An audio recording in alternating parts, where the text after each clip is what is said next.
जे शत्रू आता तुझ्या पुढे गुडघे टेकतील. नवनाथ म्हणतात, बाळा घाबरू नकोस, आज मी तुझ्याशी बोलत आहे. हो, तुझ्याशीच.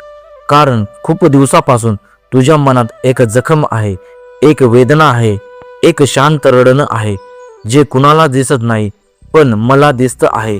तू बाहेरून हसतोयस पण आतून तुटलेला आहेस. तुझ्या भोवताली माणसं आहेत पण तुझ्या मनात आवाज ऐकणार कोणी नाहीये. तुझ्या चांगुलपणाचा गैरफायदा घेतला गेला आहे. तुझ्या शांततेला तुझी कमजोरी समजले गेलं आहे. तुझ्या संयमाला तुझी हार मानली गेली आहे. आणि जे तुला कमी लेखत होते, जे तुझ्या पडण्याची वाट पाहत होते, जे तुझ्या अपयशावर हसत होते, जे तुझ्या नावावरती सावल्या टाकत होते, आज त्यांच्यासाठीच मी हा संदेश घेऊन आलो आहे. ऐक बाळा, नीट ऐक. आता वेळ बदलत आहे. तुझ्या आयुष्यातील अंधकाराची रात्र संपत आली आहे. ज्या लोकांनी तुला रडवलं, ज्यांनी तुला एकटं पाडलं, ज्यांनी तुझ्या मनावरती वार केले, तेच लोक आता काळाच्या पुढे टिकू शकणार नाहीत. कारण मी शांत असलो तर अंधारा नाही. मी उशीर करतो पण अन्याय कधीच सोडत नाही. तुला वाटत होतं ना, देवा मी कोणाचं वाईट केलं नाही, मग माझ्याच वाटेला एवढं दुःख का? तुझा हा प्रश्न माझ्यापर्यंत खूप आधी पोचलेला होता, पण उत्तर देण्याची वेळ आज आली आहे. बाळा, तुझ्यावरती अन्याय झाला हे खरं आहे. तुझ्या प्रेमाची किंमत झाली नाही हेही खरं आहे. तू जिथे विश्वास ठेवला तिथेच फसवणूक झाली. जिथे आपले समजले तिथेच जखमा मिळाली. पण लक्षात ठेव, ज्यांच्यावर नवनाथांची कृपा असते त्यांना खाली खेचण्याची ताकद कोणालाच नसते. तुझे शत्रू आज जिंकलेले दिसेल असतील, त्याचे शब्द मोठे वाटत असतील, त्यांचा गर्व आकाशाला भिडलेला असेल, पण मी तुला सांगतो, त्यांचं गर्वाचं त्यांचा पराभव ठरणार आहे. तू फक्त शांत राहा. रडायचं असेल तर माझ्यासमोर रड, तक्रार करायची असेल तर माझ्यावर कर, पण सूट घेण्यासाठी स्वतःला कळवंडू नकोस. कारण जिथे फक्त थांबतो तिथून मी चालायला सुरुवात करतो. हो बाळा, आता तुझे दिवस बदलणार आहेत. ज्यांनी तुला काहीच नाही म्हटलं तेच लोक आता तुझ्या यशाकडे पाहून थरथरतील. ज्यांनी तुला कमी लेखलं तेच लोक तुझ्या नावाचा आदर करतील. ज्यांनी तुला खाली ढकललं तेच लोक तुला वर चढताना पाहून गुडघे टेकतील. कारण हे तुझं नाही, हे माझं न्यायचक्र फिरत आहे. तू विचार करतोयस ना, खरंच असं होईल का?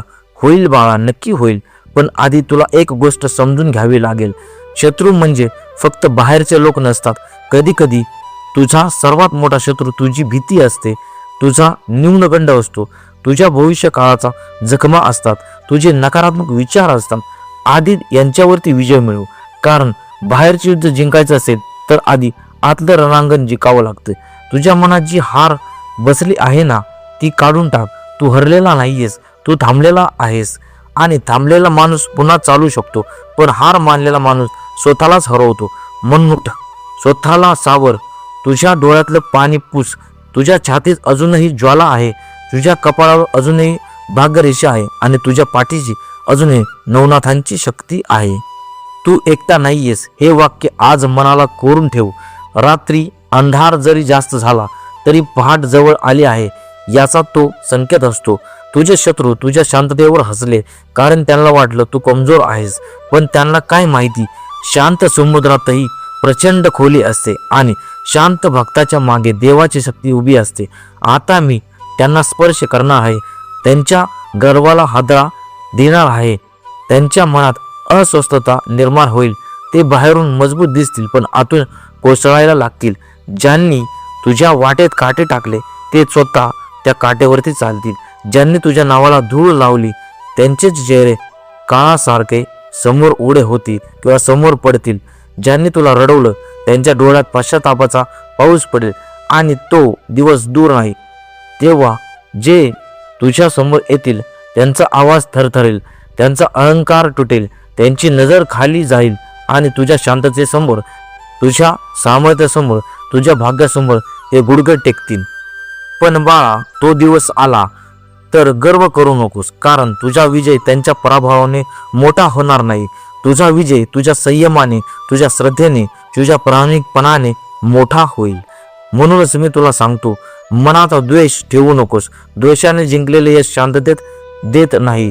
फक्त माझ्यावरती विश्वास ठेव. काळ माझा आहे, न्याय माझा आहे आणि तुझं रक्षणही माझंच आहे. आजपासून एक गोष्ट कर, दररोज सकाळी उठल्यावर मन नवनाथ माझ्या पाठीशी आहेत म्हणून मला कोणाची भीती नाहीये. आणि रात्री झोपताना मन ज्यांनी माझं वाईट केलं त्यांचा न्याय नवनाथ करतील. हे शब्द फक्त बोलू नकोस, ते जग, ते अनुभव, ते श्वासात उतरव. कारण शब्दाची शक्ती असते, श्रद्धेचा चमत्कार असतो आणि भक्ताच्या अश्रूमध्ये देवाला हलवण्याची ताकद असते. बाळा, तुझ्या आयुष्यात काही मोठं घडणार आहे. जेथे अपमान मिळाला तेथे सन्मान मिळेल, जेथे नकार मिळाला तेथे स्वीकार मिळेल, जेथे तुझी किंमत नव्हती तेथे तुझी ओळख निर्माण होईल. आज जे तुला दुर्लक्ष करत आहेत तेच उद्या तुझ्याशी बोलण्यासाठी वेळ मागतील. आज जे तुला कमी समजत आहेत तेच उद्या तुझ्या पुढे नतमस्तक होतील. कारण मी तुझ्यासाठी जे लिहिलं आहे ते कोणीही पुसू शकत नाहीये. तुला थांबवण्याचा प्रयत्न झाला पण तू थांबला नाहीयेस. तुला तोडण्याचा प्रयत्न झाला पण तू संपला नाहीयेस. तुला वाकवण्याचा प्रयत्न झाला पण तू आतून अजूनही उभाच आहेस. म्हणूनच आता माझी वेळ सुरू झाली आहे. तुझ्या जीवनातील अन्याय संपवण्यासाठी, तुझ्या भाग्याचं दार उघडण्यासाठी, तुझ्या शत्रूचा गर्व मोडण्यासाठी आणि तुझी खरी ओळख देवण्यासाठी. फक्त विश्वास ठेव, घाई करू नकोस, चिंता करू नकोस आणि सर्वात महत्त्वाचं, स्वतःला कमी समजू नकोस. तू सामान्य नाहीये. तुझ्या जीवनावर कृपेवरचा हात माझा आहे.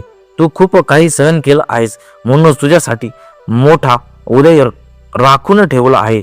ज्यावेळी संपूर्ण जग तुझ्या विरोधात उभं राहील त्यावेळी लक्षात ठेव, एक नवनाथ तुझ्या बाजूने उभे असेल तर साऱ्या जगाला ते पुरे पडतील. म्हणूनच बाळा, आज हा संदेश मनात ठेव. ज्यांनी तुला रडवलं, ज्यांनी तुला छळलं, ज्यांनी तुझा अपमान केला किंवा अपमानित केलं ते आता तुझ्या पुढे गुडघे टेकतील. हे सोडाचे वचन नाही, हा न्यायाचा आदेश आहे. आता डोळे मिट, माझं नाव घे, तुझ्या छातीत हात ठेव आणि शांतपणे म्हण, जय नवनाथ. माझा न्याय तुझ्या हाती, माझं रक्षण तुझ्या कृपेने आणि माझा विजय तुझ्या आशीर्वादाने. नवनाथ पुन्हा म्हणतात, मी तुझ्या सोबत आहे, मी तुझ्या मागे आहे, मी तुझ्या पुढे चाललो आहे. फक्त श्रद्धा सोडू नकोस. कारण तुझ्या अश्रूची किंमत आता काळ मोजणार आहे आणि तुझ्या शत्रूचा अहंकार तुझ्या चरणाशी येऊन तुटणार आहे. आदेश, आदेश. जय नवनाथाय नमः. अलख निरंजन. आदेश.